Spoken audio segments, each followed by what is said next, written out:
존경하는 국민 여러분, 민주주의根幹을 파기하는 누더기 법을 넘어 쓰레기 법안인 준연동형 비례대표제 선거법이 4+1이라는 말도 안 되는 협의체가 문희상 의장과의 야합을 통해 날치기 통과되었습니다. 어떠한 제도를 만들 때에는 선의만 믿고 설계해서는 안 됩니다. 부작용은 없는지, 의도는 좋아서나 잘못된 결과를 초래하지는 않는지 꼼꼼히 따져서 설계해야 합니다. 이번에 통과된 준연동형 비례대표제 선거법의 문제점은 그 첫 번째로 지금까지의 선거법은 시간이 걸리더라도 여야의 정치력으로 정확한 합의를 통해 처리해 왔습니다. 이런 합의 처리 정신을 위반한 것입니다. 그 두 번째로 전 세계 어느 나라들이 선거 제도를 채택하고 있습니다만 이들이 통과시켜준 연동형 선거법은 좌파 독재 국가인 베네수엘라, 독재 연장을 위한 알바니아, 사회적 민도가 낮은 레소토 등에서 독재 연장의 의도가 있는 후진 국가에서 사용되는 제도입니다. 그들 또한 결과의 부작용을 인정하고 폐기된 허황된 제도입니다. 우리 자유대한민국이 이들 나라보다 못한 것입니까? 그 세 번째로는 사표 방지를 위한 제도라고는 하나 더 많은 사표가 발생되는 문제투성이의 법안입니다. 우리나라 국회의원 선거에는 1인 2표제를 채택하고 있습니다. 한 표는 지역구 의원에게, 또 다른 한 표는 정당에게 투표해서 정당의 비례대표를 선출하는 것입니다.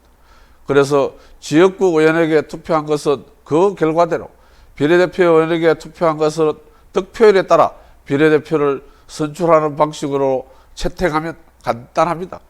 하지만 이들은 비례대표 투표 비율을 지역구에 연동함으로 인해서 우리 국민들이 이해하기 힘든 누더기 쓰레기 선거법을 만들었습니다.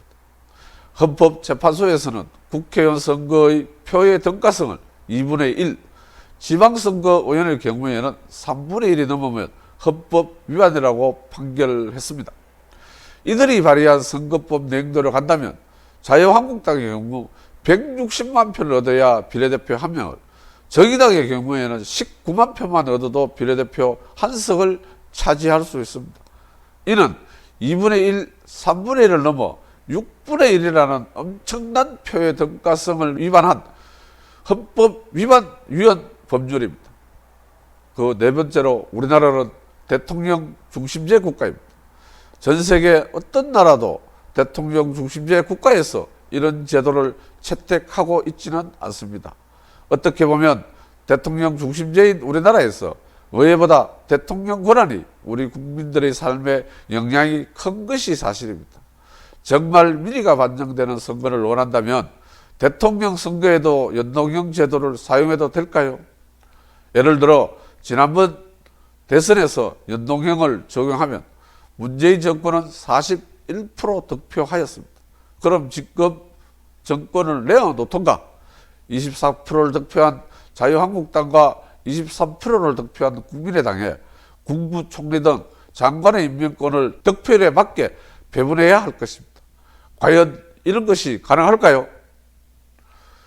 그리고 정말 웃기는 일은 그들 야합체가 선거법 협상 과정에서 합의가 잘 이루어지지 않자 민주당이 심상정 의원이 발의한 원안을 상정하겠다고 하니까 심상정 의원이 자기 부정을 통해 반대를 표명했습니다. 이 얼마나 준비되지 않고 국민을 기만한 자기 밥그릇 챙기기에만 골몰한 쓰레기 법안인 것입니까? 심상정 본인이 직접 증명해 버렸습니다. 심상정 의원은 이제 정계 은퇴를 해야 됩니다. 이번 선거법 협상을 통해 우리 자유한국당은 줄곧 비례대표제가 없는 지역구 270석, 국민의 의사를 반영한 국회의원 10% 감축한 법안을 제출하였습니다. 대통령 중심제 모범국가인 미국과 의원내각제 모범국가인 영국은 비례대표 의원이 없습니다. 이들 나라가 채택한 제도가 민의를 왜곡하거나 정치 후진국가로 인식되고 있습니까? 국민 여러분들께 직접 판단해 주십시오. 이들이 이렇게 꼼수를 쓰면서 밀어붙인 이 제도는 민주당이 단독으로 과반 획득이 어렵고 정권 연장이 힘들어지니 민주당의 특공대인 정의당과 이중대인 민주평화당, 삼중대인 바른미래당의 일부, 그리고 정규군도 아닌 민방위 대한신당 등이 4+1이라는 야합 공동체를 만들어 장기 집권을 노리는 꼼수를 부렸습니다. 하지만 머리가 안 돌아가면 진실된 마음이라도 있어야 합니다. 나쁜 머리에 꼼수가 들어있어 결국 자살골로 마무리될 것입니다. 꼼수에는 항상 묘책이 나옵니다.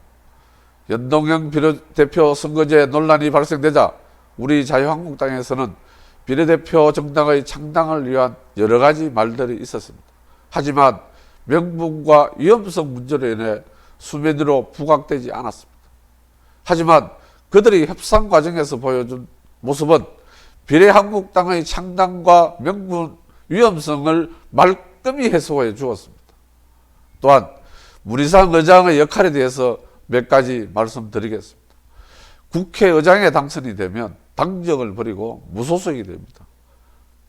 이것은 마음은 기존 정당에 있으나 의회 운영은 항상 중립적으로 운영하라는 의미를 담고 있습니다. 이번에 보여준 문희상 의장의 모습은 시리의 장비가 악마의 동탁으로 변하는 모습을 보았습니다.